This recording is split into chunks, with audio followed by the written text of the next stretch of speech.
آئیے اب دیکھتے ہیں کہ ہماری ویب سائٹ bbcurdu.com پر کون سی خبریں زیادہ پڑھی گئیں۔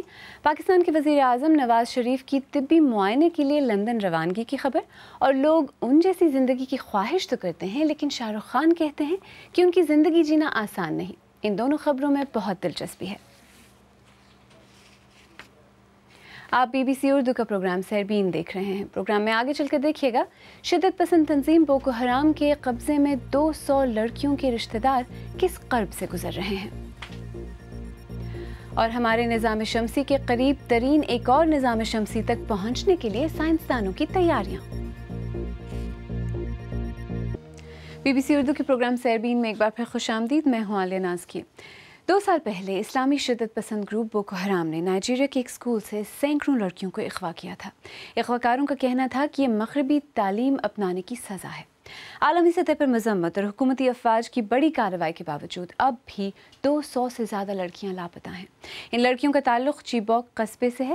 BBC کے نامہ نگار مارٹن پیشنس نے اس قصبے کا دورہ کیا اور لڑکیوں کے والدین سے بات کی جو آج بھی اپنی بچیوں کی خبر کے منتظر ہیں۔ پیش کر رہے ہیں حسین عسکری۔ کسی زمانے میں چیبوک ایک چھوٹا سا قصبہ ہوا کرتا تھا، شاید ہی کبھی کسی نے اس کا نام سنا ہو، لیکن پھر بوکو حرام کے لوگ آئے اور یہاں سینکڑوں لڑکیوں کو اغوا کر کے لے گئے۔ اس رات کا خوف آج بھی اس قصبے پر چھایا ہوا ہے۔ یہاں آج بھی لڑکیوں کے والدین اپنی یادوں کو سمیٹے بیٹھے ہیں۔ انہوں نے لڑکیوں کا وہ سامان دکھایا جو وہ پیچھے چھوڑ گئی ہیں۔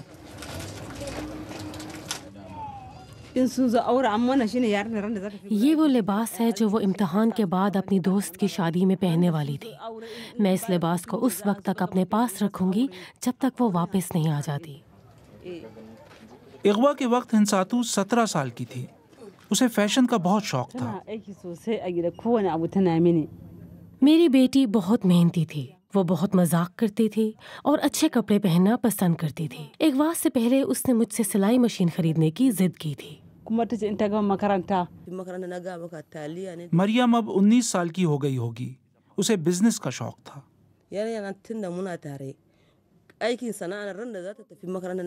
اس روز اسکول جانے سے پہلے وہ میرے کھانے کے اسٹال پر کام کر رہی تھی۔ اس دن اس نے $50 کمائے۔ وہ گراہکوں سے اچھی طرح پیش آتی تھی اور کام میں بہت ہوشیار تھی۔ یہ اس کے ساتھ میرے آخری لمحات تھے۔ میں دعا کرتی ہوں کہ میری بیٹی زندہ سلامت واپس آ جائے۔ لیکن اس روز ہوا کیا تھا؟ نائجیریا کی فوج نے ہمیں اسکول تک خصوصی رسائی دی جہاں سے لڑکیاں اغوا ہوئی تھیں۔ یہ خوفناک واقعہ یہاں سے شروع ہوا تھا جب اس احاطے پر بوکو حرام نے حملہ کیا۔ تمام کمروں سے لڑکیوں کو جمع کیا۔ یہ کمرے اب کھنڈر بن چکے ہیں۔ پھر انہیں ٹرکوں پر لاد کر جنگل کی سمت لے گئے۔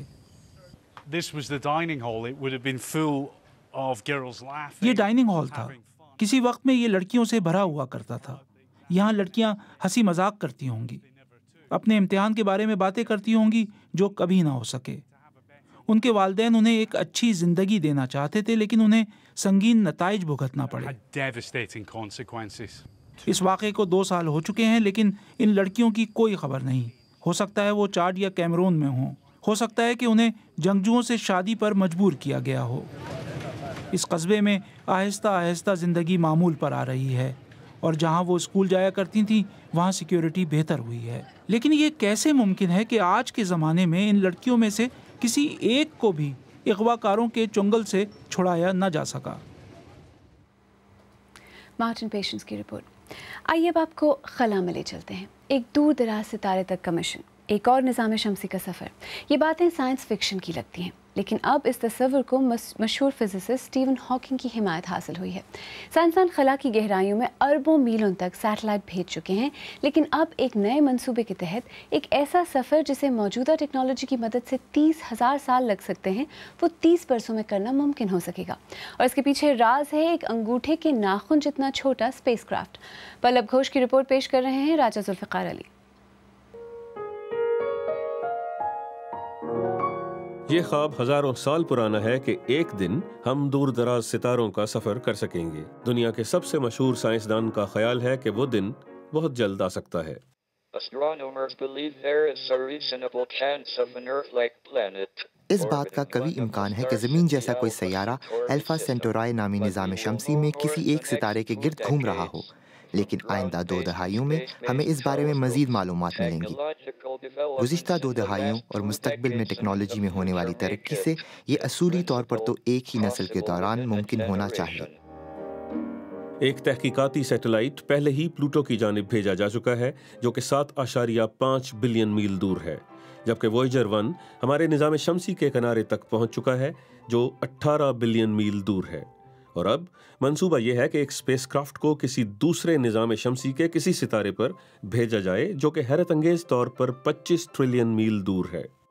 موجودہ ٹیکنالوجی کے استعمال سے ایک اسپیس کرافٹ کو ایسے کسی قریب ترین ستارے تک پہنچنے میں 30,000 سال لگیں گے، لیکن اگر ایسے اسپیس کرافٹ کو جو ویسے تو ٹرکوں اور گاڑیوں جتنے بڑے ہوتے ہیں چھوٹا بنا دیا جائے تو یہ سفر محض 30 سال میں طے کیا جا سکتا ہے۔ منصوبہ یہ ہے کہ ان چھوٹے خلائی جہازوں کو زمین کے مدار میں بھیجا جائے، ہر ایک کا سولر سیل یا شمسی بادبان ہوگا۔